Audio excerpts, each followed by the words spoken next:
today can be the turning point in your life by making a simple decision. Fundamental questions of navigation. Where am I? Where am I going? And how do I get there from here? I invite the leaders of our planet to ask themselves these three questions before they make any crucial decisions. But if you don't make decisions, you're going to stay right where you are. We are all map makers. We are in a time of transition. If we're going to change, we have to change the direction that we're going. Our planet needs leaders who know where they want to go. When we change the direction we're going, then we want to make sure we're going in the right direction. Leaders who can see the big picture. Because if we're not, we're going to either go backwards or we're going to stay where we are. Recognizing the psychological and the spiritual shifts and changes that need to be made, often from the inside to the outside. To be able to shape your future, you have to be willing and able to change your paradigm. Complex journeys require navigation. The path to the truth is one such journey. This is your GPS. Hairstyling services provided by J.D. Edwards Salon and Spa, Palmdale Shopping Plaza, Madera Street. Accessories provided by Chevette Williamson Jewelry. Standout jewelry for standout women.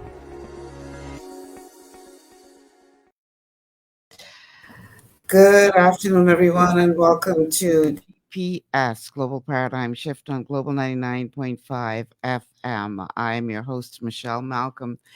And as always, it's a pleasure to be in your company today. Thank you so much for tuning in and making GPS a part of your afternoon routine. Today is Monday, and we are going to continue with our Masterclass Monday shows with the one and only Professor Sidney MacArthur Walter Thompson. But before we bring him in, let's go ahead and throw out the ways that you can get in on the conversation if you'd like. The telephone numbers to call: 3260271, 3260271, 3260272, 3260272, the WhatsApp line for calls and or messages is 801-0271, 801-0271. We are streaming live on Facebook on the Global 99.5 FM, as well as the Michelle Malcolm official pages.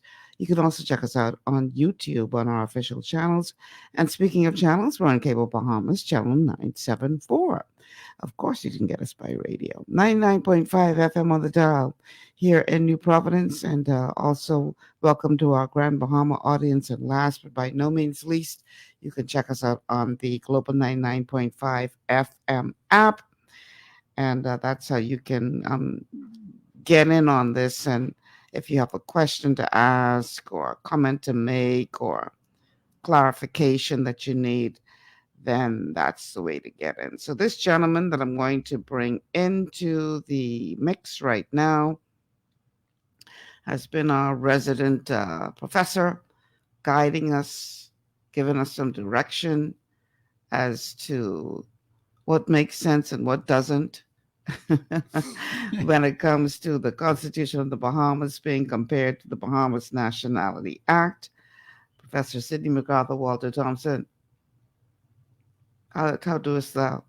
Good afternoon, Ms. Malcolm. Good afternoon, Bahamas. It is good to be here. It's very, very hot out there. What? And I am so happy that I'm in the studio with air conditioning. Because the first time I was hearing all kinds of people complain about how hot it is. Mm-hmm. But today coming here, I just felt it in all its fury. And I said, no. I don't know if I could go through that anymore like that. But it is extremely hot. But it's good to be alive and well. Let's thank God for that. Happy independence to all of the Bahamian people in the Commonwealth of Bahamas and around the world. We would be celebrating 50 years since independence. In a couple of days. Yeah. And so that is a good thing. And let me just say one thing that has been good over the last 50 years is the fact that we have had peaceful transition from one administration to the next. The Bahamians do not allow anyone to cause you to think any differently. Because, see, many countries around the world don't have that. They've had all kind of breaking up and We tearing take a lot down. of things for granted. We take a lot of things for granted, but it's true. Let's look what happened in France. One police officer shot a teenager, and look at the level of violence that people are doing in that country. And the president had to appeal to parents, and I heard it about 3 times, I believe. He made an appeal to parents that you must control your children. Mm. So do not allow people to believe, and I've heard some other remarks on the radio just coming here, of some people have a different narrative about our independence. We probably deal with that at some Saving other and to time. celebrate. Yeah, and it is something to celebrate, the fact that we are an independent, sovereign, democratic, theocratic state, Hmm. according to the Constitution. Now, of course, there are some people who have mixed views about that. Some are saying we're a corporation, we're a company, all kind of crappy things. But these are distractions. And because we have not handled our Constitution properly from its inception, the way we ought to order this country is grounded in spiritual matters and in the Constitution. Hmm. And we should have done that, but that was not done. That's water under the bridge now. You're looking at 50 years. We have to reset every single aspect of our lives based on the Constitution of the Commonwealth of Bahamas. And I'm so delighted that thousands of you are waking up since Her Majesty the Queen died September the 8th of last year. Man, everywhere you turn, Professor, people talking about the Constitution. Oh, I the love it. Constitution, the Constitution. I just love it. And Bahamians, all you have done was given me work to do. So I had to wait 50 years for you all to wake up, you know. So I don't have any regrets that you're waking up now. They just should have done it a little sooner. Yeah, they should have done a little sooner. Yeah, we'd have been much further ahead. But now that you're waking up, Bahamians, I'm just so delighted. Everywhere I turn, everywhere I go, people hear my voice. They want to talk about the Constitution. I hear that. And then my sister got to pull me away from them, say, time to go and that kind of thing. But that is something I have been trained for. And I want to encourage Bahamians. I'll give out my number for you to call after the show. Please take good advantage of these classes that are being held every Monday by the grace of God on Michelle Malcolm's show. Because Bahamians, you're going to hear it nowhere else but here on Global Radio 99.5. And there will be some other things coming up later on. I'll let you know about them later. But right now, this show on Mondays, every Monday, of course, if there's a holiday, we'll go to the following Monday. Mm-hmm. And we will deal with this Constitution, which is the supreme law of the land. Do not listen to all the crappy things that people are saying to you, that this, that, and the next thing. The Constitution is the way to go. It is solid. Without it, you don't even have a nation. Without it, you don't even have a foundation. So what are you going to build a nation with? I'm talking all kind of things in this country. This, that, and the next thing. Not a single word about the Constitution of the Commonwealth of Bahamas. Everything has to be grounded. I don't talk about local government. I don't see it in the Constitution. If it is that important, why is it not put in the Constitution? Because you could pass a law today, 6 months down the road, it's gone. Where's your local government? In the garbage bin. Mm. And people are not even thinking about that. Mm-hmm. Lock it deep in the Constitution of the Commonwealth of Bahamas. And they can't change it. No, anymore. they can't change that. Praise the Lord. I am so delighted that over 100 and something articles in there, I think about just a couple of them, maybe about 7 or so, that are not locked in like that. But that document is so strong and so powerful. We have not used that power that we have as citizens of this country. I'm glad you brought that up, Professor, because we got a comment from one of our viewers or listeners last week when we were talking about, not you and I, but when on another show, it came up about the whole controversy surrounding Minister Bell. Yes. And somebody called in and was trying to make the point that these are the acts that are passed an amendment to the Constitution. I'm like, no, they're not. Yeah, I heard that conversation. I heard all of it. So in order, let's just clarify that now, because Yes. the fact that he said that tells you that that's how people are thinking. I'm not going to disagree with that. But let me just clarify that for him and for all those listening out Please, there. please. Any law passed in the House of Assembly by the legislators and it goes to the Senate, those are statute laws. Hmm. They're not constitutional laws at all. So one has nothing to do with the other. One has nothing to do with the other, although those laws ought to be subject to the Constitution. Okay. Now, you got one called the Nationality Act. That is not constitutional at all. That's the controversy we have today when we were having these discussions on air. The Nationality Act is not even a law.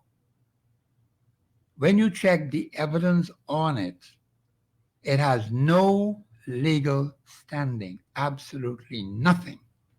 It is dead in the water. We're going to prove that. We have to take a case out against the government of the Bahamas because they're still using it, lining up people and calling them citizens with pieces of paper in their hand, but it's all unconstitutional. Now, the acts passed in the House of Assembly, see, Article 52.1, let me just make this clear to anybody. Parliament is to do what? Pass laws for the peace, 1, order, 2, good government of the Bahamas, 3. That's the whole purpose of Parliament. When those 3 ingredients ain't there, that ain't no law. That's crap. Mm. People need to understand. So you have to go rigidly with your Constitution. Ask your parliamentarian, your parliamentary representative, because see, people get this all mixed up. The parliamentary representative in a given constituency is to represent the people of that constituency. Mm-hmm. That's why they're called constituents living in a constituency. That is the language of the Constitution. Mm-hmm. And some people say you don't pay attention to that. What kind of nonsense is that? You want to call it something else? Well, I'm calling it what the Constitution says. 38 or more constituencies. Right now, we divide in 39 constituencies. The minimum you could have is 38. Mm-hmm. If you want to change that, you need to get a referendum. Don't let nobody talk foolishness and nonsense. Right. So the thing is, the acts that are passed in the House of Assembly cannot amend the Constitution. It cannot change it in any way, shape, or form. So are there components within the Constitution that can be changed without a referendum?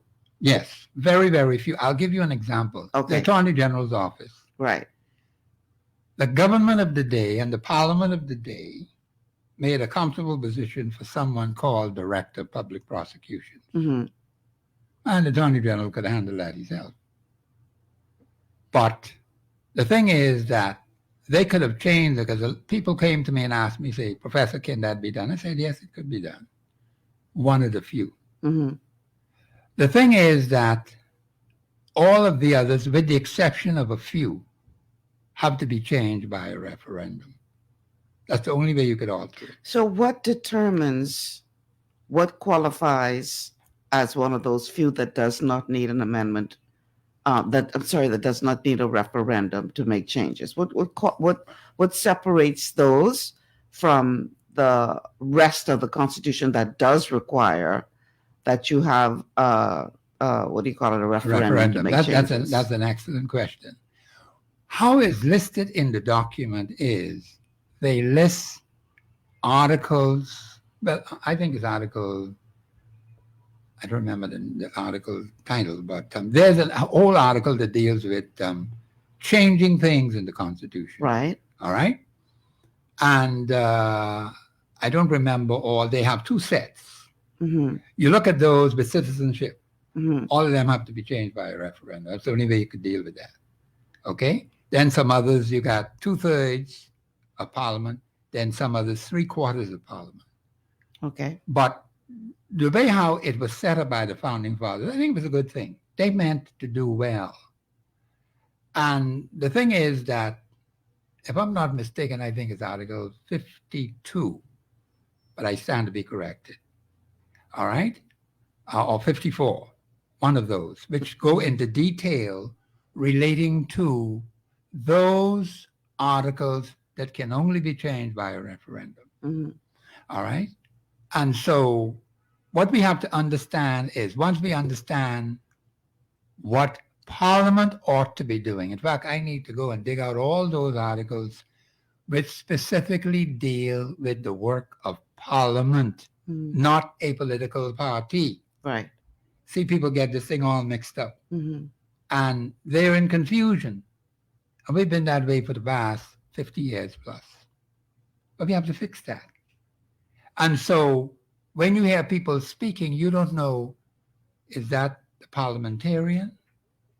Is that the party representative? Mm-hmm. Two different things entirely. Or is that person number three speaking for himself personally? Mm. See, they never tell you these things, you know. So you don't know. Or is he speaking as a minister of the government? So there are no clear-cut lines by these personalities who are running these things. Mm-hmm. And so when you hear them speak, people just jump up and say, well, he said it or she said it, so it must be so. But you don't fully understand, perhaps, maybe under what context they said something. I know people use a quote from the former Prime Minister, Sir Lyndon Billing, what he said, something. I don't go by that. That is his personal view. He is entitled to a personal view. But I have people quoting it all the time. But I remember the other things, what he said. You're talking about the quote about if you don't fight for the Bahamas, you don't Yes. deserve to have it? That's what he said. That's his view. Well, the thing is, I mean, you could correct me if I'm wrong, but if it's going to be taken as a view of a parliamentarian, perhaps the only place that could be qualified is when they're speaking within the House of Assembly, correct? Well, yes. But I don't even know in what context he said it. I don't remember in what context he said from what I can recall of the video, it looked like it was at some kind of political rally or something. That may be so. Yeah. That may be so. So you have to watch these comments made by political personalities. Are they speaking as a member of parliament? Are they speaking as a cabinet minister? Are they speaking as privately as a citizen or whatever? See, they don't tell you anything. They just shoot these things out there. See, when I come here on this radio station, I got no personal opinion to share with you. So you might as well get that out of your mind. Mm-hmm. What I say here is constitutionally sound. I challenge anyone to say, to prove me that it isn't. Not a living soul from the months I've been coming here has been able to refute it. And I challenge anyone, they think there's man, they think there's woman, come. Oh my goodness. Or you might be something else, you know, them funny things. But Oh, I God. challenge them today. This is the month of July, right? Mhm. July the 3rd, I believe it is. Right, Yeah, yes. okay. I challenge them. If you believe Professor Sidney MacArthur Walter Thompson has been leading the public, bring yourself live. You could call on to the show and identify yourself, because I ain't talking to you if you want to use a funny name. Mm. I'm not even interested in that. I challenge you, because I want them to hear what I say, and I want them to hear what you say. And then the public will make up their mind who's talking crap. Well, I mean, you know, I figured that by now, if what you were saying was so off base, somebody by now would have reached out Someone and- should have done something about and it. said, you know, Michelle. I hear a peep squeak. Yeah. Okay? So I am not going to hide behind a wall and throw one big rock at somebody and say, who threw the rock? But you know, you threw the rock. Bahamians, it is time that we take our country seriously. We have gone through a rough 50 years. There's nothing much we could do about that. July the 10th would end that 50-year period. Then we start year 51. We got to start from the day, resetting every single thing based on the Constitution of the Commonwealth of the Bahamas. That is the best way to run the country.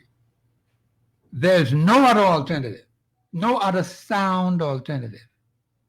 And the only thing that can pull the Bahamian people together as one unified people is the Constitution. Not them scraps of paper where people write things on and say they go run things like that. No, Bahamians, that ain't working. The only thing that can pull us together as a nation is our Constitution of the Commonwealth of the Bahamas. That's it. You ain't got nothing else. And of course, you got the Holy Bible. The Constitution speaks about supremacy of God. We never wanted to build a nation without God. But now you got some fellas talking all kind of crappy things out there. But those are distractions. If God is not in your thoughts and in the way the country ought to be run, you're doomed to fail. That's where you're going to go. It's going to be utter failure. And what I don't like, and let me just say this while it's in my head, every time I hear people talk about what's to be done in the Bahamas, it's always be what somebody else is doing out there. I get pissed off about that. How is it that you send people away to school to learn all these different things, and all you could come back with what they do in France, what they do in Canada, what they do in Haiti, what they do in this place, what they do in that place, but nobody ever looks at it and say, you know something? Let's look at Centerville. Centerville has many different divisions, polling divisions in it. Fort Wayne Castle is one. That's where I live. You mean to tell me we can't create something in Fort Wayne Castle by the people of Fort Wayne Castle without having to copycat what somebody doing in France? We got to be joking, man. Let's look at Mason's Edition. You mean to tell me we ain't got enough sensible people in Mason's Edition to create something unique for the people of Mason's Edition? Come on, Bahamians. We got to do better than this. We can't keep copycatting. And I heard Attorney General talking some other things about cannabis and all that. We ain't going to deal with that today. Yeah, that's another show. That's another show. Or another set of shows. But be that as it may, Bahamians, we've been copycatting for too long. We go to these conferences and hear what these other people are doing. Then every time when I listen to them, I hear them saying, what this one doing in this country, what this one doing in that country, what this leader's doing. I had nothing to do with them. We had nothing to do with them. They don't ask us anything, you know. You see them does ever come here to say, Bahamians, what do you think? To copy They us. don't be checking nothing. They ain't copying us. They You ain't know copying why? us on nothing. Because they have a strong sense of identity. But that's the We've that's, allowed our cultural identity to be infiltrated to the point where many, especially the younger group, they don't know what it is to be we've lost our way in so many ways. we certainly have. Especially when it comes to our cultural identity. Yes. And Bahamians, we're going to need every able-bodied Bahamian to be involved because people have different talents, different abilities. We got to find the best qualified people in all these different areas to help reset and build the Commonwealth of Bahamas. We can't go the way we've been going for the last 50 years. That ain't wicked. All right. We're going to take a break. On the other side of the break, I know you wanted to address the Keith Bell issue ma'am. based on what was said by the Deputy Press Secretary of the Office of the Prime Minister. So I want to give you that opportunity on the other Yes. side of the break. Stay with us. This is GPS.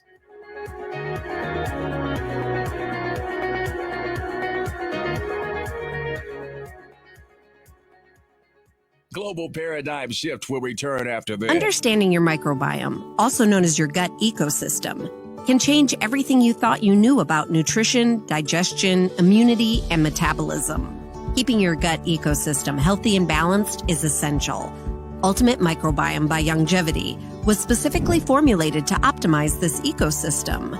It provides the advanced support your gut needs through prebiotic, probiotic, and postbiotic supplementation. Our unique blend of probiotics includes Lactobacillus and Plantarum, healthy bacteria that can help prevent harmful bacteria from taking over your gut. Increasing your gut's population of beneficial bacteria creates a more balanced gut microbiome, which has been shown to aid in weight loss, skin health, sleep, mood, and may even help with seasonal allergies. Ultimate Microbiome also promotes the production of postbiotics. Postbiotics are key to help regulate your gastrointestinal health. To enhance digestion, Digizyme Multi-Enzyme Complex, a blend of 5 specific enzymes, has been added to Ultimate Microbiome. It can help break down food so your body can better absorb nutrients. Plus, we've added our proprietary I-26 hyperimmune egg powder to aid in the elimination of disease-causing gut bacteria and help your body balance its immune response. Ultimate Microbiome, the scientific, proprietary, and holistic approach to gut health that helps optimize your body's entire gut ecosystem. To learn more, contact your Longevity associate. Welcome to Sunshine Auto, the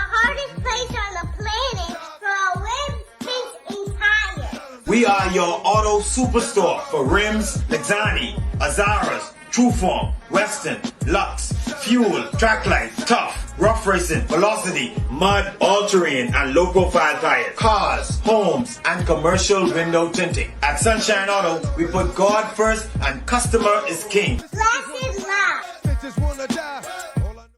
To stay healthy, it's crucial to make sure you get the nutrition you need every day. But it's difficult to get all your recommended vitamins and minerals from food alone. Even in the United States, 94% of people are deficient in at least one nutrient. Beyond Tangy Tangerine 2.0 by Longevity is a simple, convenient, and affordable way to help your body get the essential nutrients it needs. It's an advanced plant-driven multivitamin mineral complex that contains certified organic whole foods, trace minerals, and antioxidants. BTT 2.0 supports your body's natural defense system with a proprietary blend of energy-boosting and body-loving nutrients, plus prebiotics, probiotics, amino acids, and enzymes that support digestion. With an unusually high ORAC score of 8,000, you get even more antioxidants to help combat free radicals that can cause damage to your cells. But to get the most benefit and value from any multivitamin, your body must be able to break down the nutrients so you can fully absorb them. Otherwise, they'll just pass through your system without doing any good. Beyond Tangy Tangerine 2.0 was specially formulated with synergizing cofactors to ensure you get maximum nutrient absorption. Beyond Tangy Tangerine 2.0 is the easiest way to give your body the balance and complete daily vitamin mineral supplement it needs for optimal support of your overall health. To learn more, contact your Longevity associate. This portion of GPS is brought to you by Tiki Bikini Hut at Junkanoo Beach. Great food, cool tropical drinks, and family fun in the sun. And we are back. Welcome back to GPS, Global Paradigm Shift on Globe 99.5 FM. Michelle Malcolm in your company on this Monday afternoon, on Masterclass Monday. Continues on the Constitution of the Bahamas. The telephone numbers to call 3260271, 3260271, 3260272, 3260272. The WhatsApp line for messages and calls is 8010271, 8010271. We're streaming live on Facebook on the official Michelle Malcolm and Global 99.5 FM pages. If you haven't already done so, like and share the show. You can also check us out on YouTube on our official channels. We are also airing on Cable Bahamas Channel 974 and on the Global 99.5 FM app. Check us out by radio, Global 99.5 FM on the dial. And also a huge welcome to our audience coming in all the way from Grand Bahama. Welcome to you all. Okay, so Professor Sidney MacArthur Walter Thompson, our resident professor,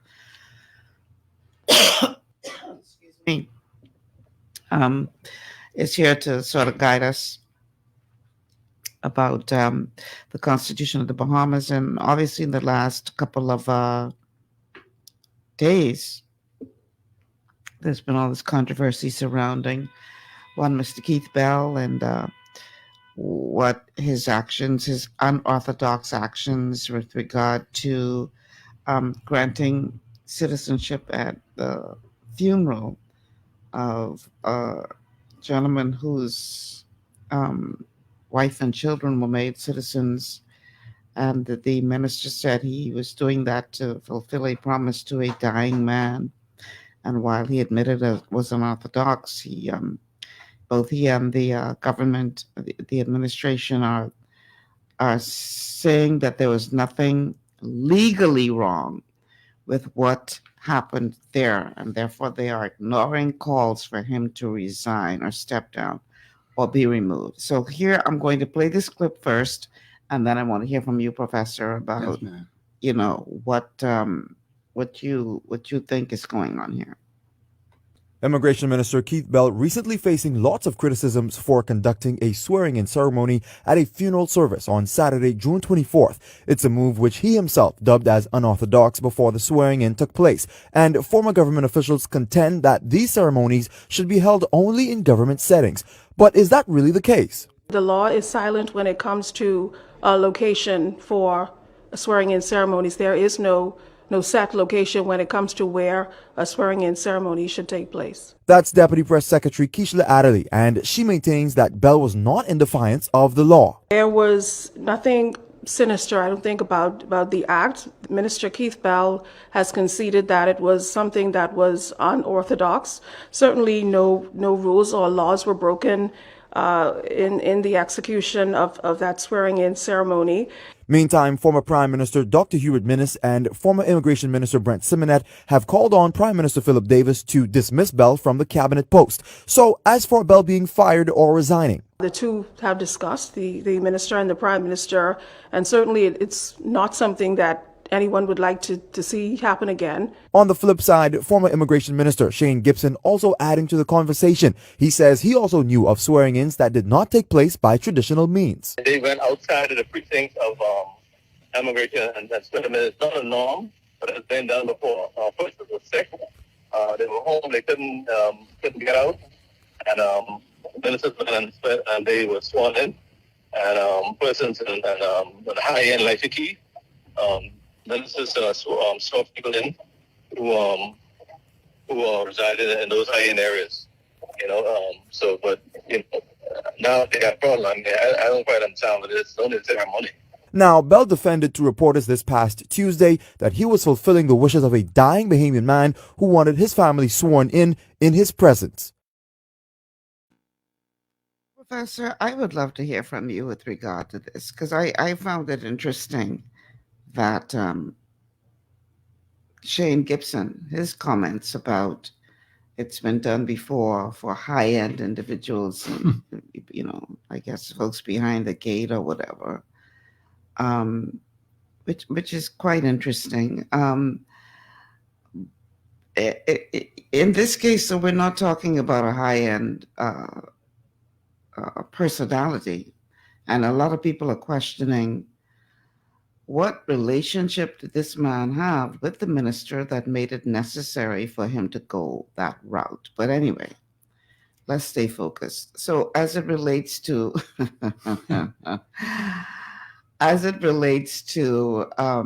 what the office of the prime minister would have had to say about it being unorthodox but not necessarily illegal, and nobody wants to see it happen again, she says, but yet we're not going to require any, movement on his part as a result of this.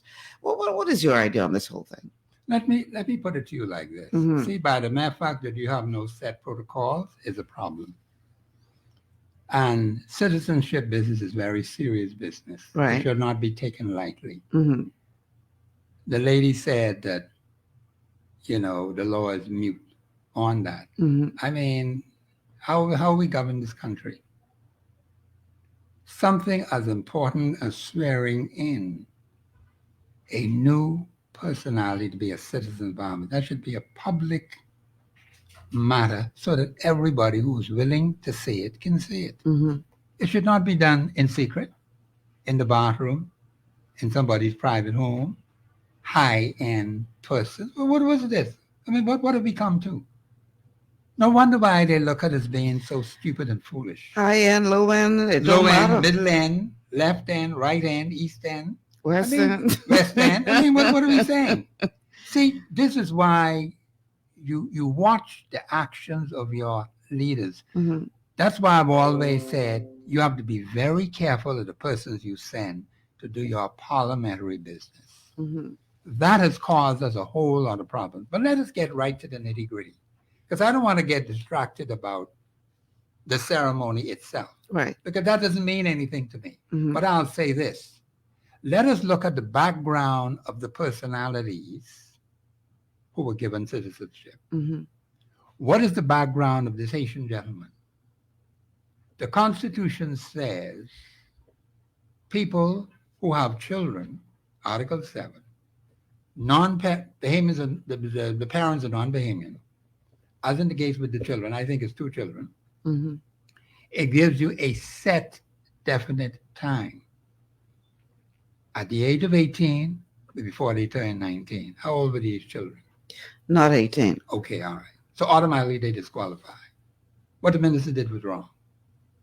It's unconstitutional. See, that's what we need to look at. Not whether he did it in the bathroom or under the tree, all that kind of crap, the ceremony thing. The fact is, when we behave like this, we show utter contempt to the supreme law of the land. It shows you up. The gentleman is a Haitian. If he cannot renounce his citizenship from Haiti, he cannot qualify. So here's the thing. I am not hearing, and I've said it before, and I've asked the question, and I haven't gotten an answer from anybody. But I agree with you, we're missing the point. The point isn't, yes, it was unorthodox to do it at a funeral. Okay, so nobody's saying that that should have been done that way. But to me, the bigger picture is what qualified him to be a Bahamian in the first place. Exactly. That's where we go right to the beginning. Let's find out about this gentleman, how he got into the Bahamas. What are his qualifying standards to be a citizen of the Bahamas? Is it constitutional? Yes or no? Now, based on what I have heard and what I understand in the Constitution, with the children and the woman who says his wife, they're all Haitians and they cannot renounce their citizenship. The children were born in the Bahamas. But I know, according to the Constitution of Haiti, they take on the citizenship of their parents. Automatically. No doubt about that. And their parents, according to the Constitution of Haiti, cannot renounce. Exactly. Correct? That's correct. That is correct. So is there anything in our Constitution?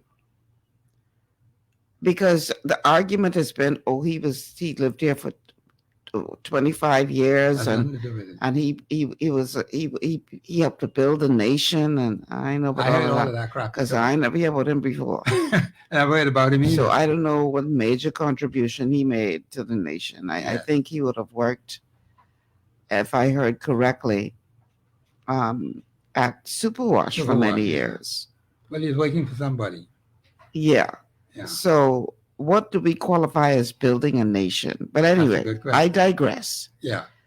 The question is, what qualified him for citizenship to begin with? Exactly. Is there anything in our Constitution that would have qualified him for citizenship based on the fact that he had been here for a long time? The Constitution doesn't speak to that. Has nothing to do with at all. Not at all. No, ma'am. No, ma'am. It specifically spells out specific conditions which apply to people born outside the Bahamas. Right. And people who are born in the Bahamas, different categories, and also those coming from the British Commonwealth. Right. And its colonies. So he didn't come from a British Commonwealth and colony. That has been established. He came from Haiti. That has been established. His own constitution says he can't renounce. Right. And the wife came from Haiti as well. Yes. So if there's no statute if there's nothing within the Constitution that through which he could have qualified for citizenship. And I ask you this again, because if that is so, then that's another can of worms. Because all of this is contingent around the issuance of his citizenship and his desire to see his wife and children receive their Bahamian citizenship, contingent on him being a citizen of the Bahamas. But then let the Minister of Immigration tell us under which article did he qualify. He didn't mention that. I heard him quote Article 6, as we will hear when you play his side of the story. We have a caller? Which does not fit into this case. Okay, let's go to the phone lines. Caller, welcome to GPS. Good afternoon, Lady Malcolm, and good afternoon, Sidney MacArthur, Walter Thompson. Professor. Good afternoon, sir. How are you? Professor, you there? Yeah, I heard you. Good afternoon. Oh, okay. Yeah. Listen. Okay. Lady Malcolm, Professor started it right, but he seemed to have strayed away from it. Let's go back to the beginning. Mm-hmm. How did this young man enter the Bahamas? That's the first thing the investigative journalists and all of them supposed to do, find out when and how he came here. Second of all, if he was working for Superwash for 25 years. I'm not sure of the length of time. I believe at the time of his death, he was working for Superwash, but I'm not sure how long he worked there. Well, according to the minister, he'd been working there for 25 years. Okay. And if he was working for Superwash for 25 years, then Superwash should have brought him in on a work permit. Okay, so Superwash should have some papers reflecting the fact that his work permit said Superwash. Okay? If it didn't say that, then that's another kettle of fish. You understand? Now, his wife, we got to find out when he got his citizenship. And then when was him and this young lady married. Because listening to her, when this first broke, he called one last name and she said she's Joseph. Mm-hmm. I don't know if they do that in that community, but she said her last name was Joseph. So we need to find out when he got his citizenship and when were they married versus when were the children born. Now, I understand the children between the ages of 2 and 7. So they may have been born recently, but like MacArthur Walter Thompson said, Haitians cannot renounce their citizenship now. I'm going to say something. You know, I like throw rock, but I ain't going to throw no big rock today. But I want y'all to listen to me. Service was done at the burner. The Haitian man, I knew him. He was on dialysis with me. Mm-hmm. The Haitian man often spoke of some of the various things that they do, because he dropped me home once or twice. He told the minister, I would like my wife to be done in my presence. Mm-hmm. I want y'all to listen to me closely. Mm-hmm. The minister knew what he was doing was unorthodox and could have caused some flack, but the Haitian man requested it, and the minister reflected his request. He said the man said he wanted his wife in his presence. So before they put that coffin down, because you know that culture, just go with that kind of thing. I don't want to say what it is. He made sure before the coffin went down, he did his wife, the man, that favor above ground. I want you to understand why the minister did that. He ain't no politics or no nothing like that. He had to do that. That was the man's request before he went down, before he died. And his wife be naturalized in his presence. Mm-hmm. They call it something in Haiti. I ain't gonna say the name. Over here, he's called it over here. Thanks for taking my call. Yeah, I heard what the caller is saying, but is it constitutionally sound? See, I understand what the caller is saying, but I have to base it on the Constitution. What article in the Constitution did this man qualify? What citizenship article? There are so many things missing in what the Minister of Immigration has said.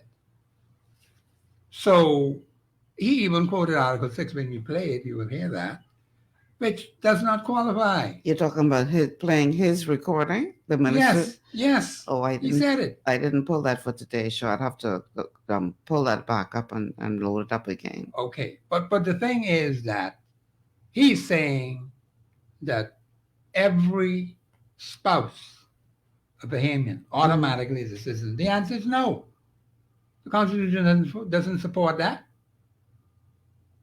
Ask the married woman who has children overseas, born outside the Bahamas, and a husband. What's the status of a husband? The Constitution is very clear on that. Mm-hmm.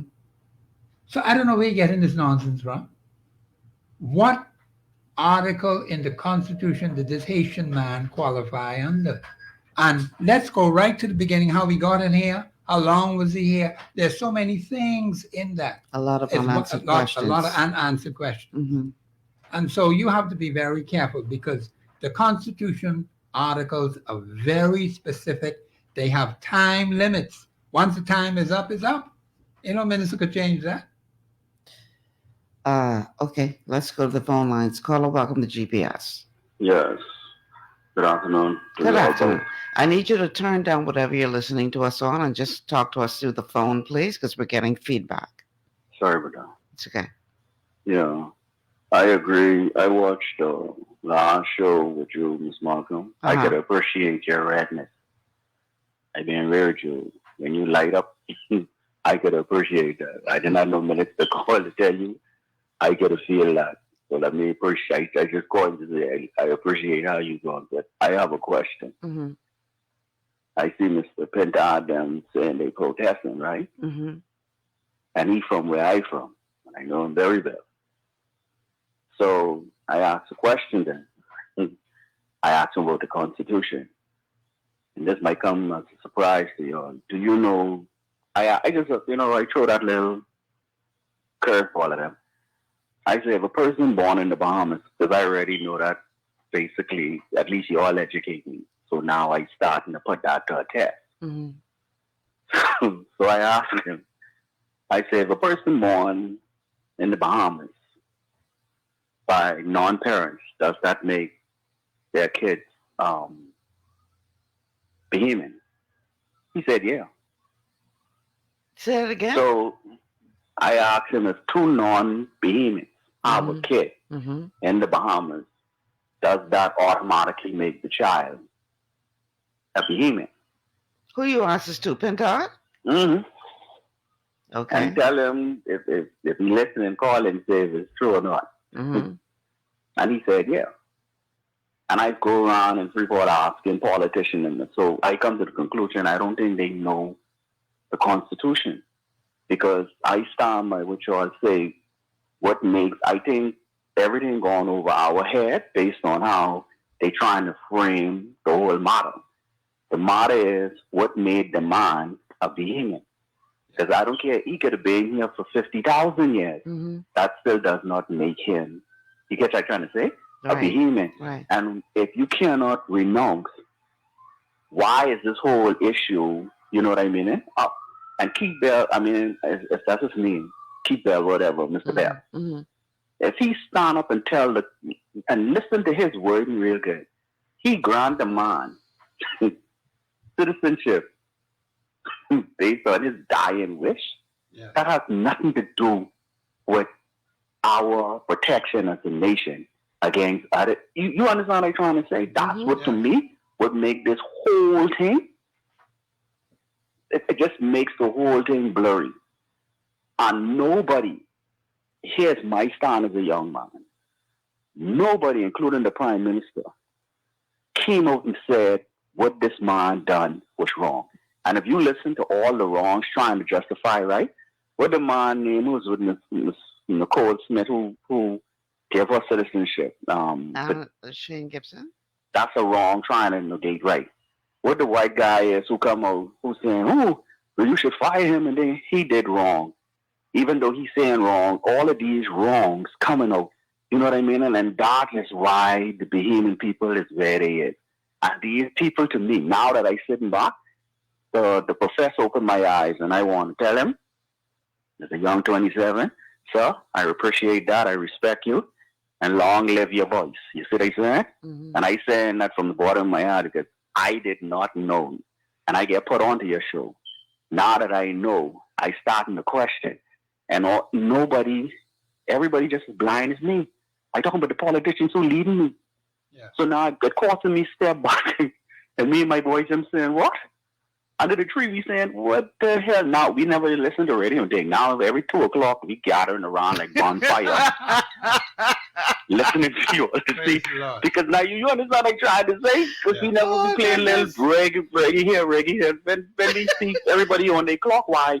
And we say, when 2 o'clock come, hey, because you start a little off today, but we was hot. In Freeport, we was hot. We was hot. And then when you come on and we say, okay, so now we listening. So appreciation coming from Freeport. That's enough love from here. They lying to us, man. And that's the honest truth. And we could appreciate the truth. So keep up the good fight. You know, y'all get some young people tuning in. Wow, that is very encouraging, caller. Thank you so much for calling in and saying that. Because, you know, sometimes you do these shows, Professor, and I mean, you know, you're hoping you're getting some, you know, people come and say, oh, I listen to your show all the time. Right. But you only can hope that it's actually sinking in and, you know. Yeah, so that's really encouraging to hear, caller. I really appreciate you calling and saying that. And caller, I really appreciate your comments. That is very good. But there are some other things that are going to have to be done. We're going to be calling on the Bahamian people to take the appropriate constitutional action. Mm-hmm. Because Bahamians, we're in some very serious trouble as a nation. We can't leave the country the way it is. And I'm happy the young man, he says 27. Very encouraging. Very encouraging. I will certainly want him to give me a call when I announce the number. Mm-hmm. And the thing is that Bahamians have to understand that there is something you can do about the situation. Now, the 50 years, that's done history. You can't change that. Mm-hmm. We just have to live with the crap that was done for the last 50 years. We don't have to live with it beyond that 50-year span. That's the positive thing about it. We're going to have to act constitutionally if every move you make is a constitutional move. And I challenge anyone listening to this show every Monday, you think Professor Sidney MacArthur Walter Thompson is misleading the public? Bring yourself live on the radio. Identify yourself clearly who you are. The public will hear what Professor is saying. The public will hear what you got to say. And all of them got their recording equipment. Let them record the whole thing. You think you was man? You think you was woman? Come. I challenge you to come. I've been coming on this show for months now. I haven't heard a peep squeak from anyone. Are you afraid to open your mouth? See, I want the public to judge you. They're the ones who got to make decisions. They're the ones with the power in their hand. And I want to tell the young man, there's plenty power in this document called the Constitution, which we have not been using. My job is to make sure you use it. Mm-hmm. Listen to the show, yes, that's all well and good. But now you got to organize yourselves constitutionally. And there's a way to do it the right way. Because there are some strong points in that Constitution, mm-hmm. which we can use to correct all the crap that's been going on for the last 50 years. We must not miss this golden opportunity. We have a limited time to do it. We have all the time in the world, but we have a limited time to save this country for ourselves, our children, and for generations yet unborn. We have to do it. All right, music playing. So that means it's time to take a break. So let's take this break. I'm uploading the recording right now with Minister Bell that you requested. So we're going to listen to that again. And then I guess we could look at I know you actually had somebody pull information from the Haitian Constitution. Yeah. So we can look at that as well to see how it relates to what's happening here in the Bahamas. So stay with us. This is GPS. We'll be back after these words from our sponsors.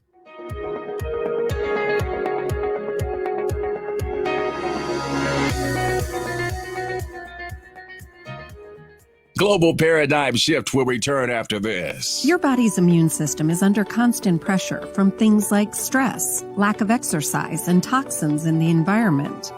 It's crucial to be proactive and support your immune system with the nutrients it needs to function effectively. But it's often hard to get these nutrients from food alone. Introducing fast-acting Zinc Plus Immune Support by Longevity. Unlike zinc-only supplements, Zinc Plus Immune Support builds on the proven power of zinc and adds complementary nutrients to give your immune system extra support. Vitamin D helps balance the effects of zinc, while our proprietary blend of natural fruit and root extracts provides the extra help your immune system needs to work against daily stressors. And we've included Longevity's exclusive plant-derived minerals to give your body the minerals it needs but can't get from food alone.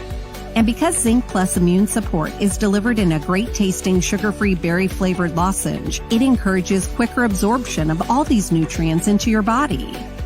Zinc Plus Immune Support. Zinc plus the extra support your body needs to promote a healthy immune system. To learn more, contact your Longevity associate. Welcome to Sunshine Auto, the hardest place on the planet for rims, tints, and tires. We are your auto superstore for rims, Lexani, Azaras, Trueform, Western, Lux, Fuel, Tracklight, Tough, Rough Racing, Velocity, Mud, All-Terrain, and low-profile tires. Cars, homes, and commercial window tinting. At Sunshine Auto, we put God first and customer is king. Blessed love. It's gotten harder and harder to get your daily requirement of vital nutrients from food alone. Without additional vitamin and nutrient support, your health and well-being can suffer drastically. That's why Z-Radical was specifically formulated. It combines a blend of antioxidant-rich vitamins, minerals, and botanicals with the protective powers of fucoidan to help fill the gaps from lack of nutrients in your foods. The core of Z-Radical is fucoidan, a naturally occurring polysaccharide that helps stimulate immune reaction, protecting you against inflammation and oxidative stress. We harvest this powerful mineral-rich nutrient from brown seaweed, harvested only from the world's most pristine ocean waters to ensure the purest quality. It's then extracted using cold process technology to ensure maximum levels of bioavailability.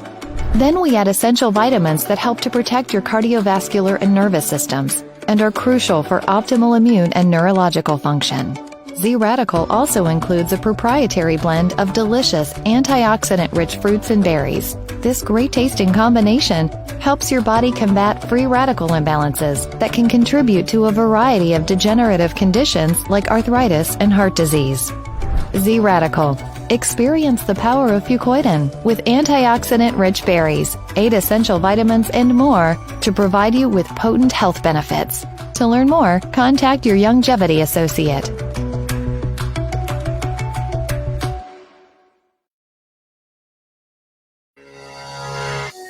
And we are back. Welcome back to GPS, Global Paradigm Shift on Global 99.5 FM on this beautiful, overcast, but still beautiful Monday afternoon. This is a Masterclass Monday on the Constitution of the Bahamas.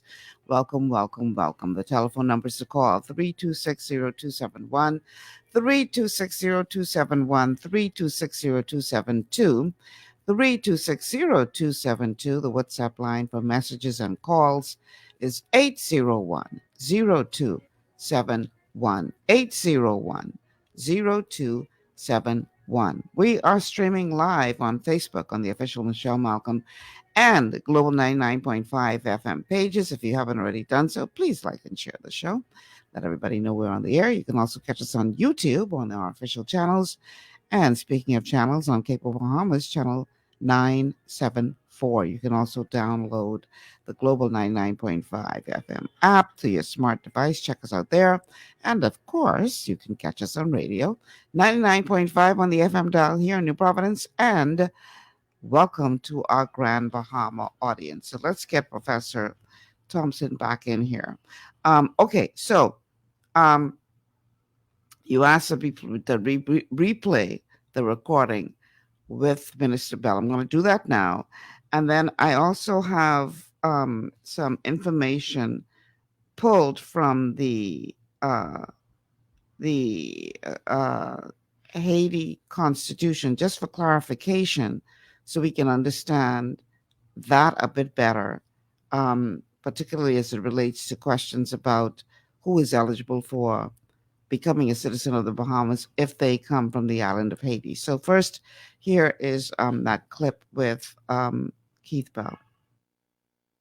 What I'm about to do is unorthodox. Ça m'a fait là, ça veut dire unorthodox. I want this racing, I want you to build up a little bit of strength of right now. A church I ask for your support. Et m'a demandé l'église support ça as I'm about to bestow citizenship. Parce que ma baille citoyenneté.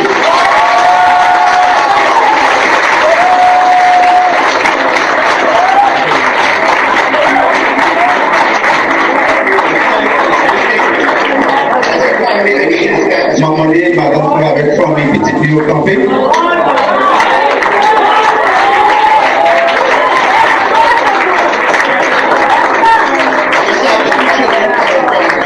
Maman si je pense pour nous. Des témoignages,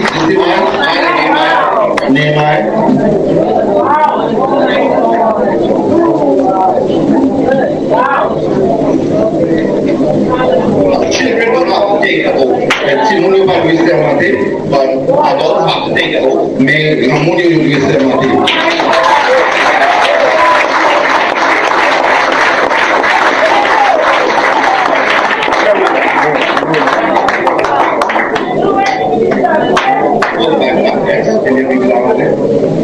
Tracy, you repeat after me and say I and your full name. I, full name. Do swear that I will be faithful and bear true allegiance to King Charles III, King of the Bahamas, his heirs and successors, according to law, and that I will faithfully observe the laws of the Commonwealth of the Bahamas. So help me God.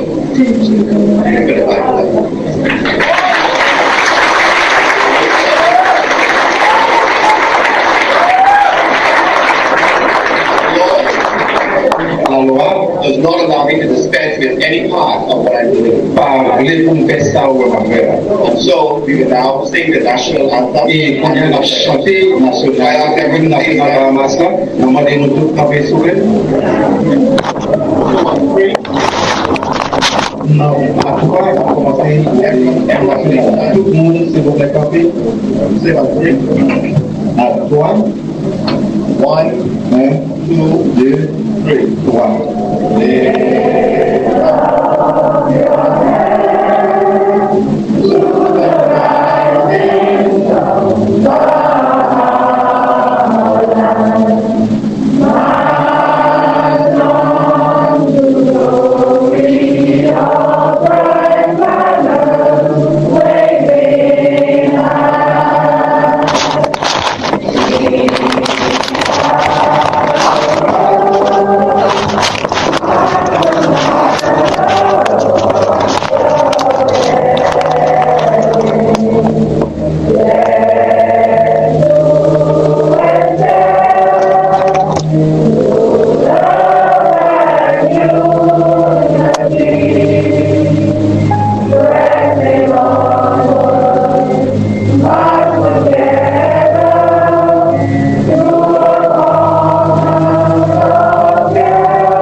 women, my husband, and the children, it's Simonio on behalf of the Honorable Prime. The Papa, the William Misla, the cabinet, the cabinet, and the aid everywhere. Et tout pays, tout partout, I welcome you. Nous tout bienvenue à ce débat comme nouveaux citoyens de Bahamas.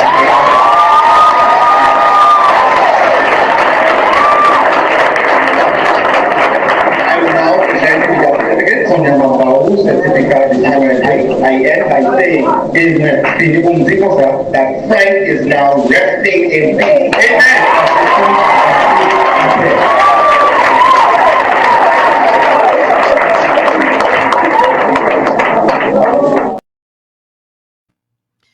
You know what is so ironic about this whole controversy? The fact that this is all coming to light now. Yes. While we're in the midst of celebrating the 50th anniversary of independence of the Bahamas, and there's so much attention being paid to citizenship and what it means to be a Bahamian, and celebrating our nationhood and all this kind of stuff. I think it's ironic for this to be happening right now. You heard that. What are your thoughts? No, I agree with your sentiments. And the thing is, you're going to find that as we move, even after independence celebration, some more things are going to come out, which happened during that 50-year span, which most Bahamians do not know about, but they will hear and get the message. It simply means now that the Bahamian people have to understand the quality of the people you send to do your national affairs. That is extremely important. We don't know who we have. We don't know our people. Are they truly loyal to the Bahamian people? Are they really interested in protecting the interests of this country? These very same people who have been elected over that 50-year span and given the authority. I believe the Bahamian people at the beginning, when you go back into our history, you will see that the Bahamian people trusted those individuals who were elected. And I still believe that that sentiment has come down through the generations. Even in today, Bahamians still have a degree of confidence in their elected leaders, and they expect them to do the right thing. But the problem is that those persons who were given the authority, the evidence is loud and clear that something went wrong, seriously wrong, to the detriment of the Bahamian people. Now, that's what we have to fix. And that's why I'm saying, when I tell people Article 24.1, people always say, Professor, what can we do? Well, there's plenty we can do. I'm just scratching the surface of some things we can do. There's so much we can do because the Constitution empowers you to do something when something goes wrong. But we haven't been watching what these fellas were doing for 50 years. Wow. That's our problem. So now we got a huge problem on our backs, which we have to deal with. We have to face harsh reality. That's under the bridge now. The water's under the bridge. We have to move from there, and we got to reset everything in this country, starting all over from scratch. I want to pick up on something you said just now, that we haven't been watching these fellas for 50 years. So, who knows how long they've been getting away with doing stuff. You know what's interesting? Just go with me here now, because it's you. You may say, Michelle, where you going with this? But this one of the shows that I like to watch from time to time on television is called Super Nanny, where this British nanny goes into a home where children are out of control, and she has to bring order into that household so that these parents she teaches parents how to better parent their children so the children are not out of control. And oftentimes in that show, the first couple of days with her being in the home, she has to break the will of those children who have gone, who are unruly. And when I say break the will, I don't mean that in a negative standpoint, but what I'm saying is this. Those children, in each case, have been doing wrong all their lives. That's right. So now here comes this woman who trying to put things in order. Yes. And man, the first couple of days, it's like they doing everything in their power to rebel against what this woman trying to bring into the house, because she's trying to bring order into this house. Yes. And all they know is being out of order. Exactly. So you're saying that for 50 years we allowed these rude children. That's right. I hate to put it this way, but that's the It's a good analogy. that It's an came to my excellent mind. analogy, yes. We allow these rude children to go in there and do whatever they want to do. Without checking. Without checking. That's correct. And now here we come, 50 years later, talk about, oh, it's time for us to follow the Constitution. You know they could just lay down and say, okay. Of course, I agree with you. Now, I'm glad you draw the analogy of the nanny who had to come in with a strong hand. Uh-huh. The Bahamian people have to look and see what has happened. In our constituencies, have you seen any major, I'm going to ask 2 questions. Mm-hmm. Have you seen any major constituency problems having been solved for the benefit of the constituents over the last 50 years? Major constituency problems in every single one of those 39 constituencies. Do you know of any that has been solved? And here are the clear-cut benefits that are coming to the Bahamian people as a result of these major constituency problems having been solved. See, this is how you judge representation. Because, see, the Constitution says that that particular person who is that parliamentary representative have some specific things to do to look out for the interests of the Bahamian people. That's why it's Article 52.1 speaks to the fact Parliament's supposed to do some things. You are to speak what? Through your representative. Mm-hmm. Now, have you seen any changes? Have you seen any major constituency problems solved? Now, we have a call on the line. Let's go to the phone lines. Caller, welcome to GPS. Good afternoon. Hi. Good afternoon. Good afternoon, Ms. Malcolm, and good afternoon to your guests. Good I have a afternoon. question I want to pose to the professor. Mm-hmm. Go ahead, we're listening. Yeah, I'd like to know what law is required to revoke a person's citizenship in the Bahamas. Is there a law? How do we go about that? Because, and the reason why I ask that question is because there is a person in Abaco who's given Bahamians, he's talking really bad about the country, bad about Bahamians. And I think you all might have heard about this person. Call himself, his name is Frankie or something like that. Mm-hmm. And, to me, as a Bahamian, when you're going to say things like that about the people in this country, and you live in this country, and he got his citizenship in this country, and to talk bad about the country like that, I feel like we should just revoke his citizenship, period. And I'd like to know how could that be done. All right. Thank you for calling, Professor. Thank you for the question. Yes, citizenships can be revoked. That power rests with the Governor General from day one. On what grounds, though? Well, the Constitution speaks specifically about the Governor General having the power to revoke citizenship. Mm-hmm. Because there are some specific things, particularly if an individual is doing some other things that only persons in another country or that particular country has the right to do. So in other words, that person has taken on a different persona altogether. Now, of course, the facts have to be gathered. It has to be presented to the Governor General so he could look at the evidence, so he can deal with it. He has the authority to revoke even citizenship from those who may have come down the line, and for some reason or another, they don't want to be a part of this country, like the gentleman is talking about now. Here is one who has been given citizenship. If it is given, it could be revoked. Okay.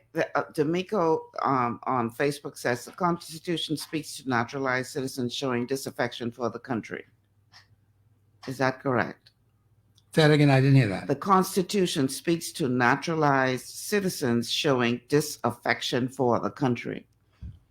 The Constitution speaks whether one is naturalized or not, citizens of the Bahamas. Right. Okay, let's get that point straight. So if you show disaffection for the country. Yes, it could be revoked. Interesting. So the thing is, what I'm saying to the Bahamian people is, we have an article, I don't remember the which one in the Constitution itself, which speaks specifically to the Governor General having the power from day one, July the 10th, 1973, to revoke citizenship in this country. Okay. Carl, I hope that answers your So question. we have to use it. Now, see, if it isn't brought to the Governor General's attention, how is he going to act on it? Right. You see what I'm saying? So I'm happy that he brought that up.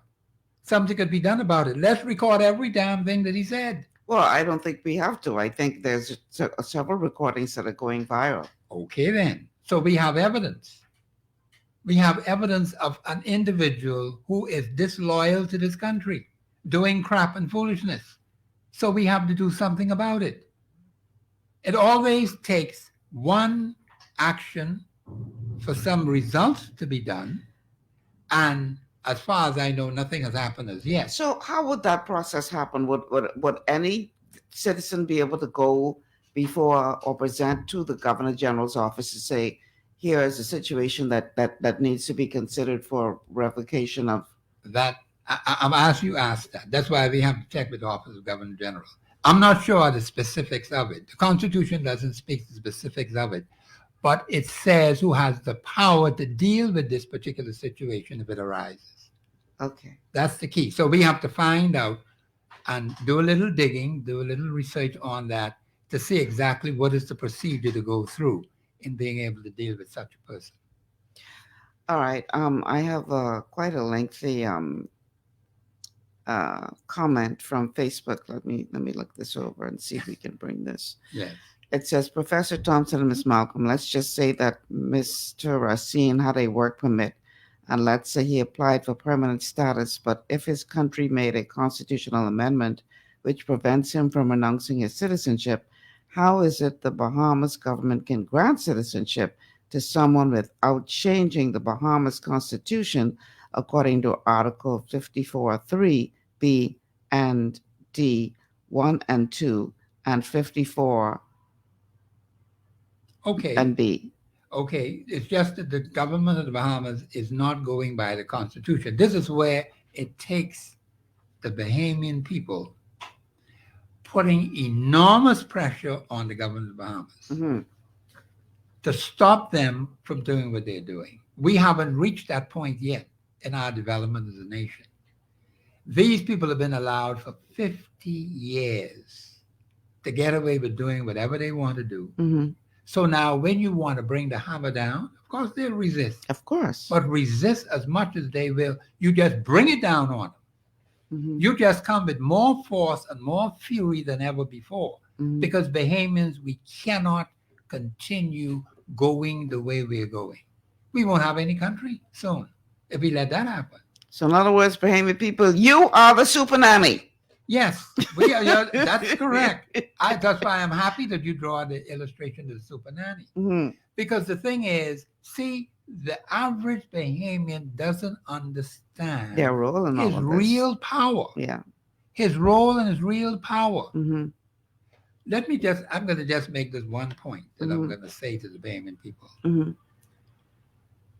Do you know that the constituents, the registered constituents in a given constituency has the power to truly choose one of their own and send that person to Parliament?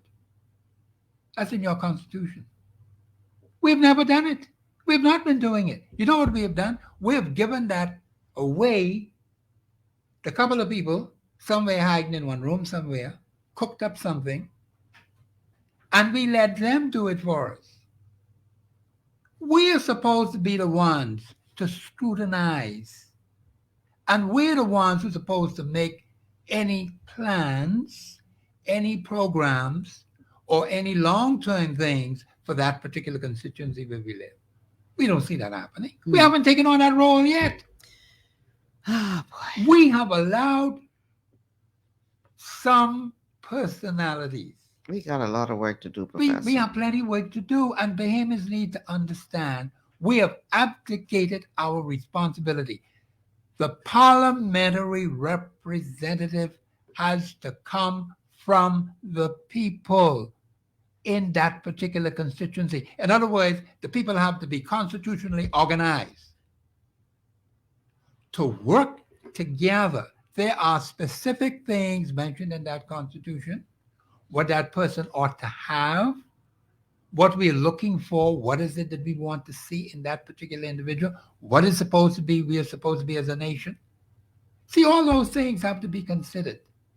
But the constituents have never taken on that responsibility of choosing one of their own and sending that one to Parliament. Whew. Okay, we got to take a break. On the other side of this break, I'm going to read excerpts from the Haiti Constitution to see if there's something in here that would have allowed for Mr. Racine to renounce or walk away from his Haitian citizenship prior to being made a Bahamian citizen. We'll be back after these words from our sponsors. Stay with us. This is GPS.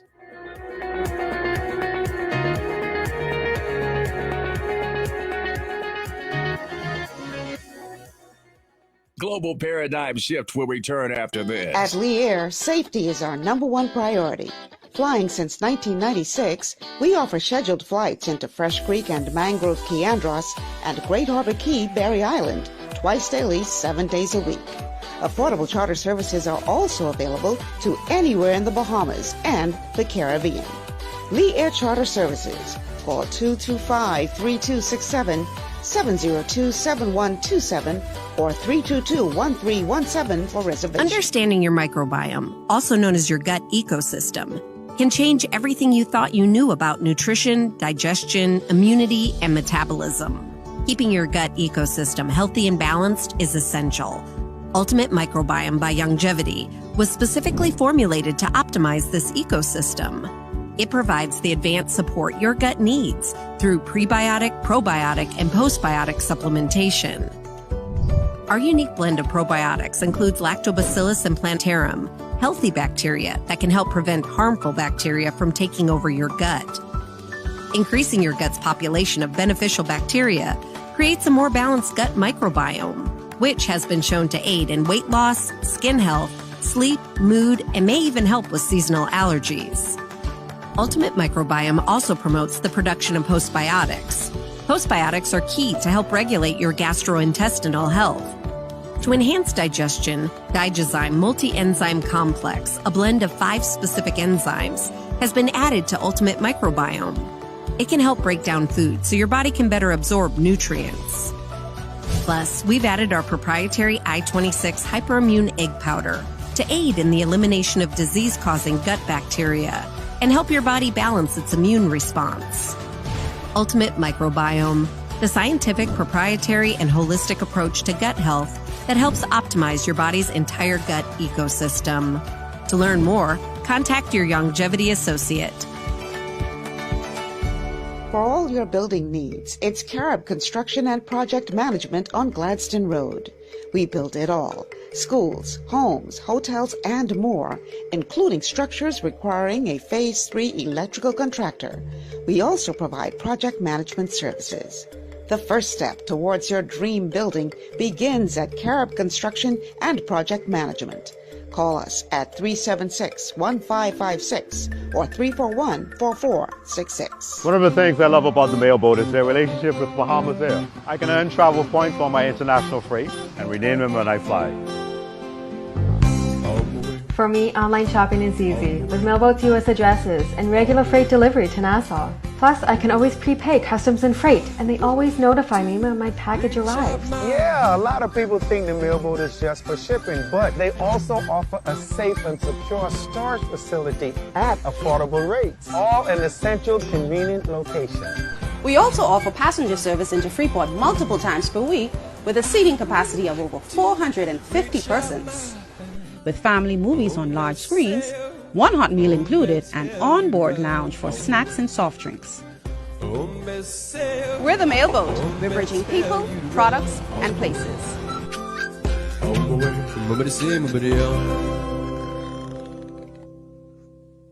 Executive Printers is your one-stop shop for all your branding and customization needs. Letterheads, envelopes, business cards, invoices, share and gift certificates, rubber stamps, vouchers, funeral programs, brochures, flyers, banners, and promotional items like mugs, water bottles, mouse pads, and key rings, all with personable service and great quality. No project is too small or too large. For great turnaround and competitive pricing, make an executive decision. Call us at 393-5011. All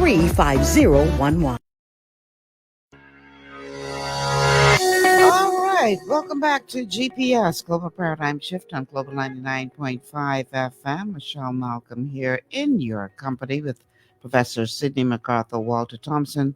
This is a masterclass Monday on the Constitution, and Professor is here to guide us through it.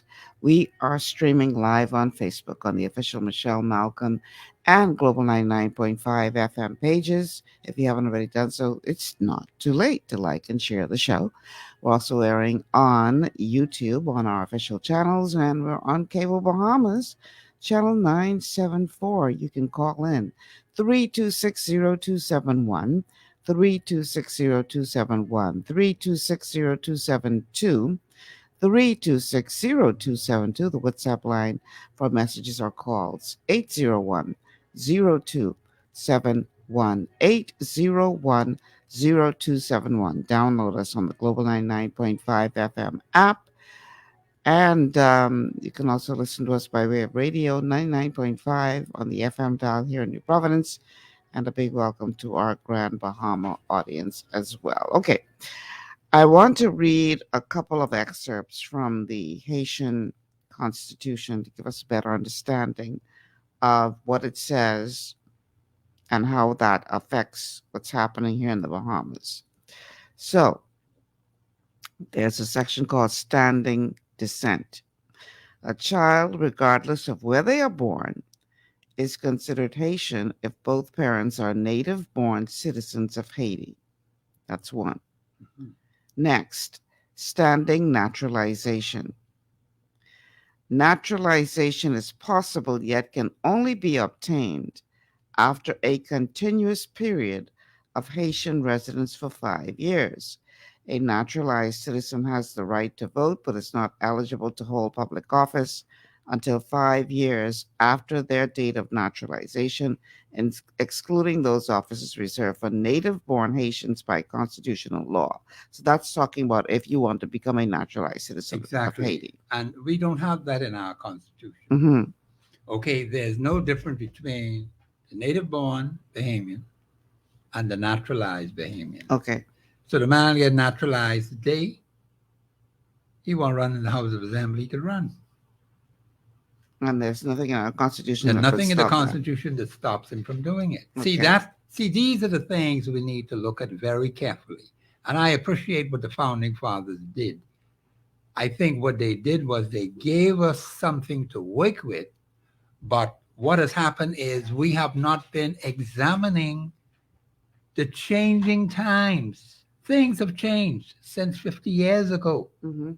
And the Constitution virtually has not changed except in the case that I said about the Attorney General.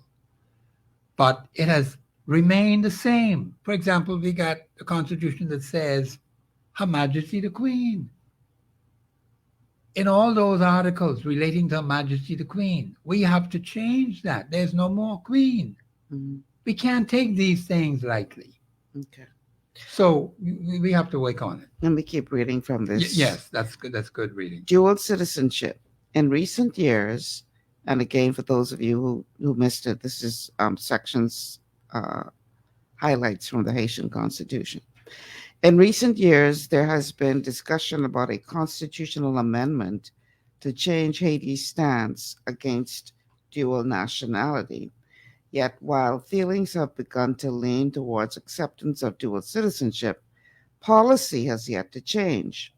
Legally, the 1987 Constitution still stands, which states, quote, dual Haitian and foreign nationality is in no case permitted. The Constitution also automatically negates Haitian citizenship with the acquisition of foreign citizenship, which strongly affects today's Haitian diaspora. However, there is an exception.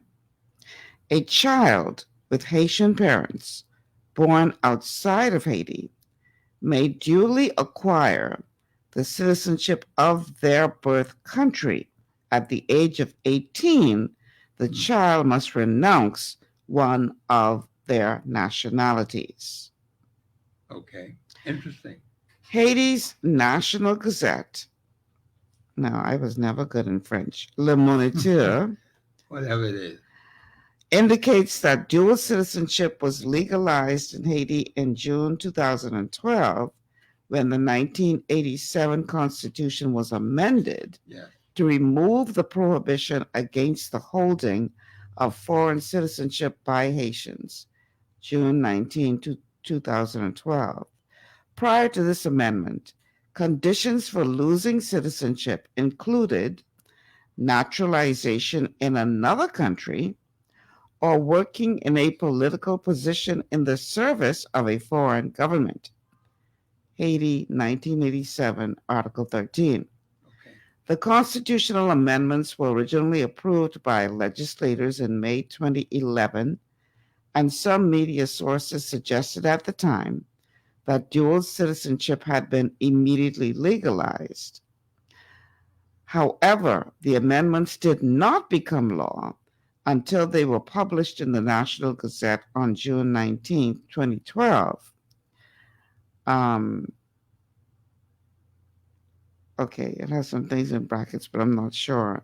I guess they're quoting various media houses. They mentioned the Huffington Post, June 19, 2012, and Jurist, 20 June 2012. Okay, grounds for withdrawing Haitian citizenship.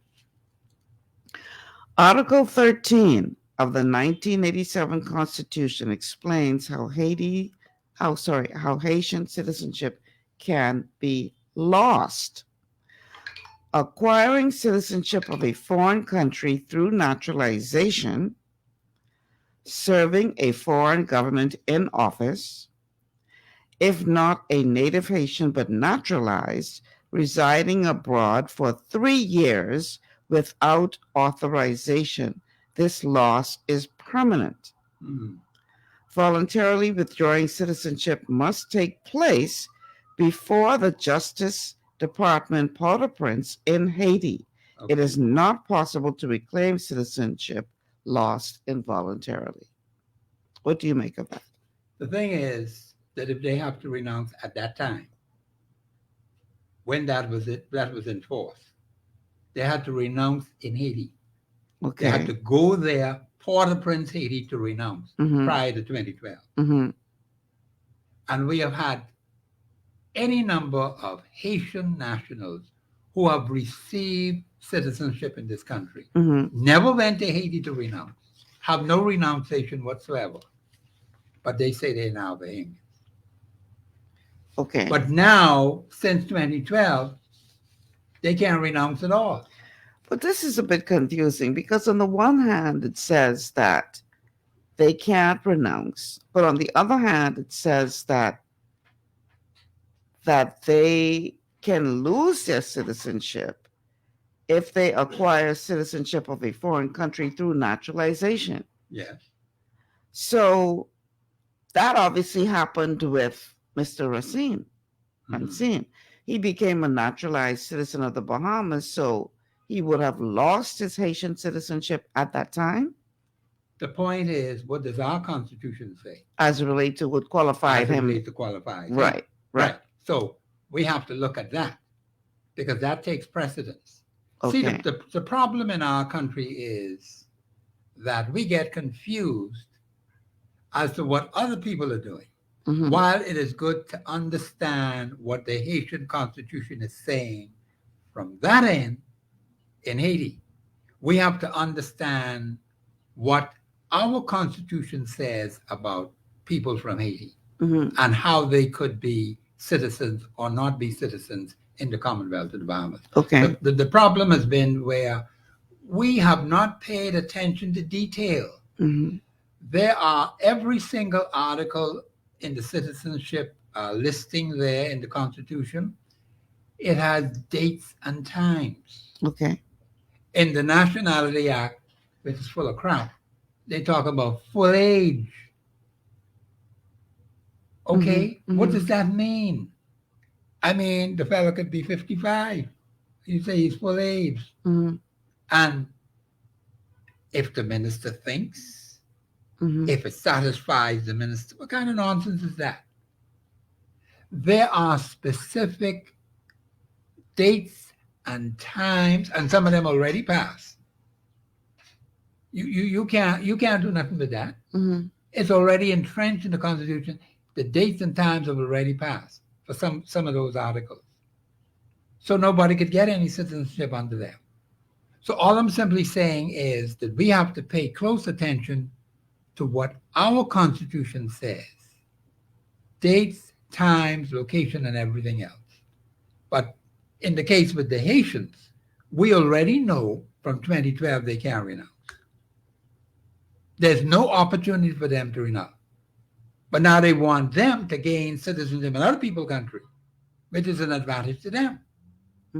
But then our Constitution says, well, hey, you got to renounce over there. You can't get no renunciation, so how we can give you citizenship? So in other words, I can't knock them for trying to take an advantage for their people. They could do that in Haiti. But then we can't allow those very same people from that country to take advantage of us in the Bahamas and the Bahamian people. That doesn't make any sense at all. Okay. So what is happening is by them gaining multiple citizenships in different countries is a plus for them because that means they can get money. Yeah, people send money back home. It's a major part of their economy. Yeah. So therefore now it puts the Bahamas at a terrible disadvantage because it is no benefit to us. What good is that to us? Where everybody is drawing everything out of the country. Foreigners coming here, making money, drawing everything out of the country and leaving us dry? Is that the kind of country we want, Bill? And they're not loyal to this country. They only use us as a stepping stone, not only the Haitian, Chinese doing the same thing, and they find a man, Chinese all the way up there off Soldier Road in one house. You know, Professor, somebody listening to this show would say, man, this man is xenophobic. I don't know why Michelle have him on, because all he's doing is spewing hatred against people. How do you respond to that? Let me just say this to those type persons. If you know the Bahamas Constitution, you won't even be saying that. They're only saying it because maybe misunderstanding. They've heard being over the many years, what people have said to them. That's understandable.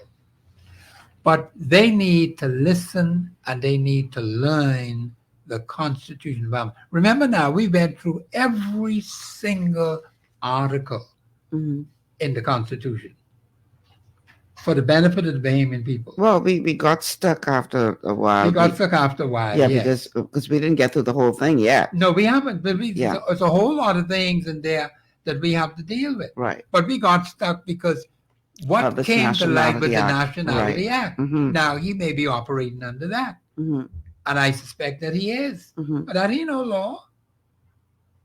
That's not lawful at all. That has no lawful rights, no lawful benefits. It's no law, period. Because it's ultra vires the Constitution.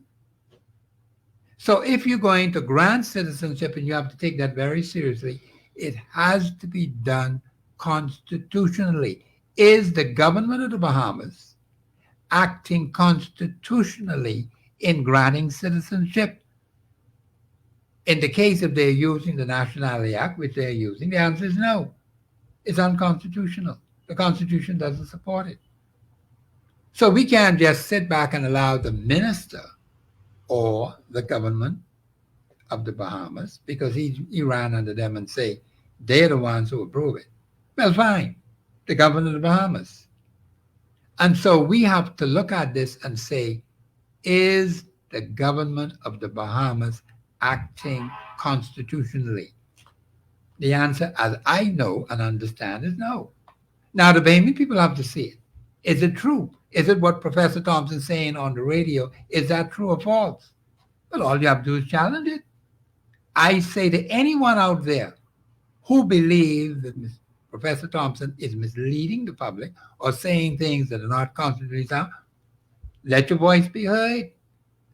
And not in no corner now, live on the radio. Call the show, identify yourself, and state your case. If you think he was man, oh no. If you think he was woman, come. And them other funny things too, you know, them other fellas. That's a different kettle of fish. They can come too. Professor Thompson is throwing out a challenge. I throw out the challenge. I've been coming this way for months now. And not a living soul has ever challenged anything that I've said publicly on air. And if you think you got something, then bring it. Let the people hear it. I say this man talking foolishness, he got all kind of xenophobia in him. Huh? Bring your proof.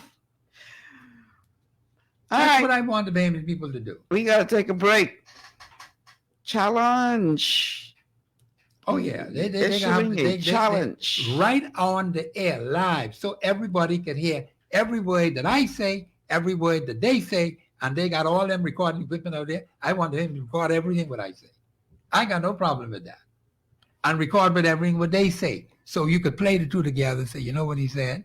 Talking crap. They'll come to that conclusion. Oh, boy. All right. Let's take this break. Maybe one of them will call after the break. They could call right now. I got no problem with that. See, when you're grounded in the Constitution, ain't got no, it's no threat. No threat. Oh, man. I don't even worry about it. I tell them, bring it on. You think he was man? You bring think he was it woman? on. Come. Bring it on. Come. Bring it They on. can start right now from the break. Sound like Professor ready to take this outside, Jason. Let's take this break. We'll be back after these words from our sponsors. Stay with us.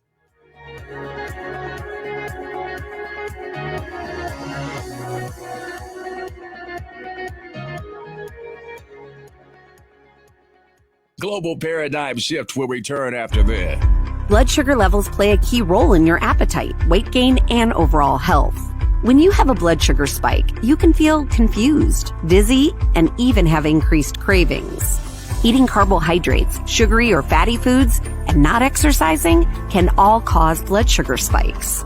But now you have help in managing blood sugar levels. Sweeties by Youngevity was designed to help support healthy blood sugar levels, so you can power through your day. It's a synergistic blend of minerals, herbs, and nutrients that have been proven to support healthy blood sugar levels. Sweeties includes chromium, an essential trace mineral that's known for its contribution to healthy blood sugar levels and improved metabolism of carbohydrates, fats, and proteins. Cinnamon bark has been included for its naturally occurring antioxidants and support of a healthy heart. And we've even added gymnema. It's been used in Ayurveda for centuries to help promote healthy blood sugar. All the ingredients in Sweeties work together to give the best support available for blood sugar control. Sweeties, the blood sugar support supplement from Youngevity that helps control cravings and manage blood sugar levels through your day. To learn more, contact your Youngevity associate. Welcome to Sunshine Auto, the hardest place on the planet for rims, paints, and tires. We are your auto superstore for rims, Lexani, Azaras, Trueform, Western, Lux, Fuel, Trackline, Tough, Rough Racing, Velocity, Mud, All-Terrain, and low-profile tires. Cars, homes, and commercial window tinting. At Sunshine Auto, we put God first and customer is king. Blessed love. As you age, factors like health, weight, diet, and lifestyle can all impact your bones, joints, and general mobility. Even everyday exercise can lead to wear and tear on your body. Over time, you might start to experience stiffness or pain due to damaged joints or connective tissue. Ultimate Glucogel by Youngevity was created to help you limit the effects of wear on your joints. It delivers a daily dose of collagen-rich gelatin your body needs for joint elasticity and maintenance. Ultimate Glucogel contains a 1-to-1 ratio of gelatin and glucosamine sulfate, which is a key building block of your bone matrix, cartilage, ligaments, tendons, and connective tissue. Gelatin's unique blend of amino acids not only help with muscle and joint health, but also has been shown to provide additional benefits for the brain, skin, and hair. Ultimate Glucogel. Natural, optimal daily support for joint health. To learn more, contact your Longevity associate.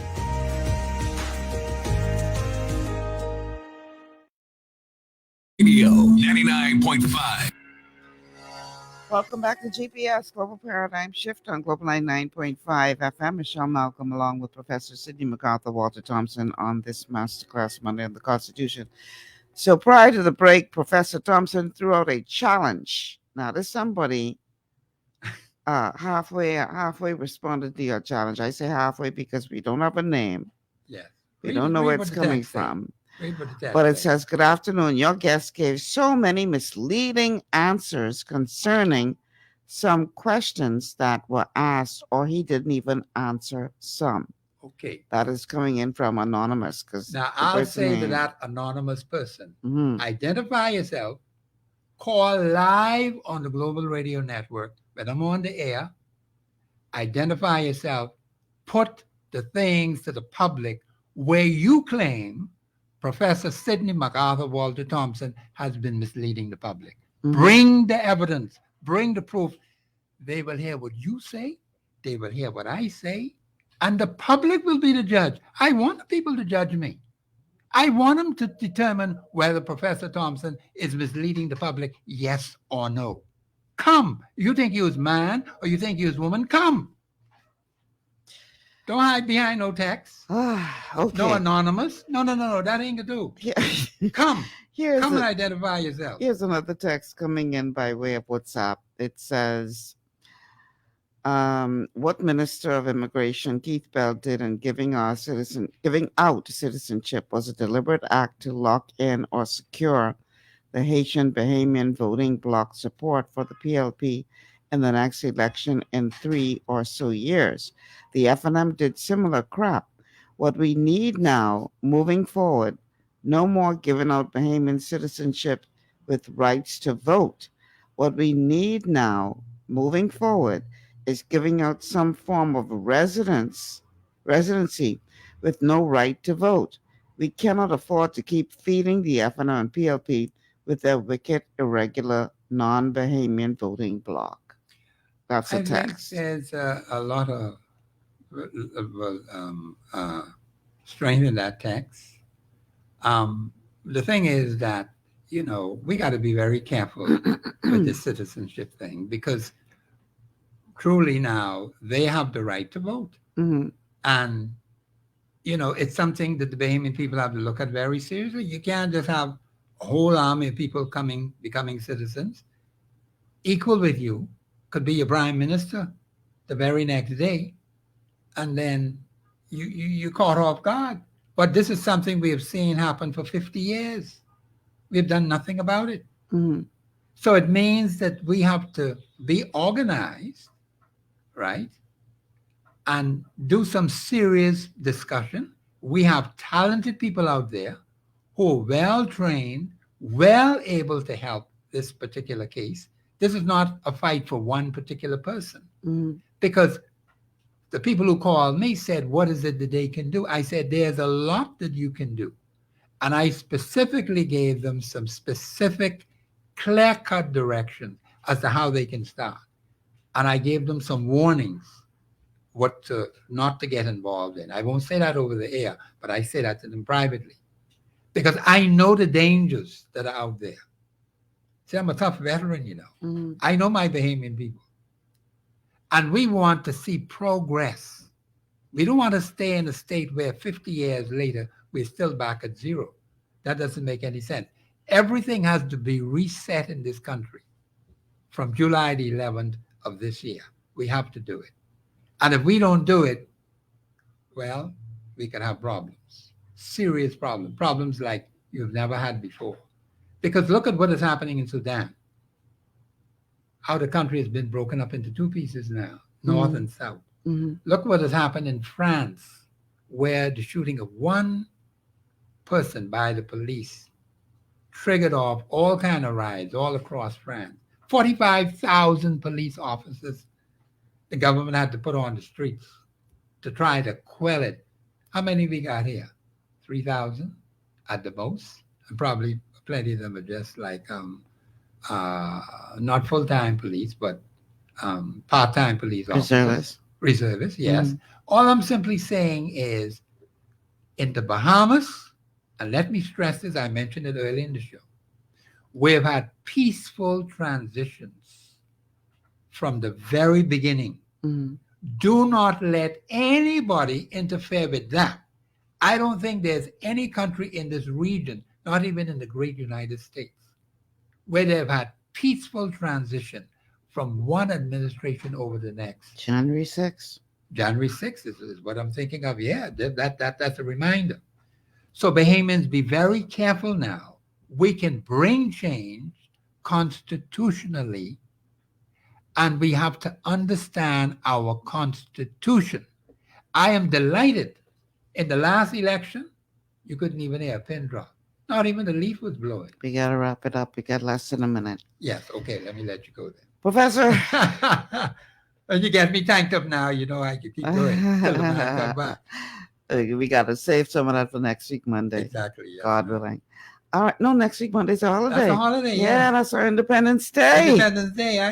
I thought it was Sunday, and I looked at the calendar. I say, wait a minute, that's Monday? Yeah. The 10th, yeah. We'll be celebrating 50 But years we have to come back to the 17th. of nation. Yes, for sure. Enjoy your holiday. God keep you. Good. Yes, ma'am. And Bahamas, let's seek to understand our Constitution even more, particularly on this very solemn occasion of our 50th anniversary as a nation. If there's any time we should do the Constitution, it's now. It's now. Amen.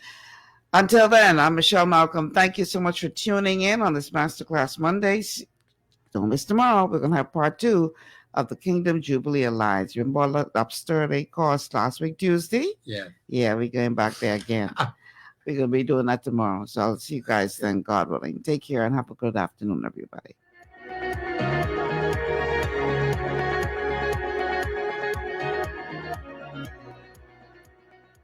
Global 99.5 FM reminds our listeners that the views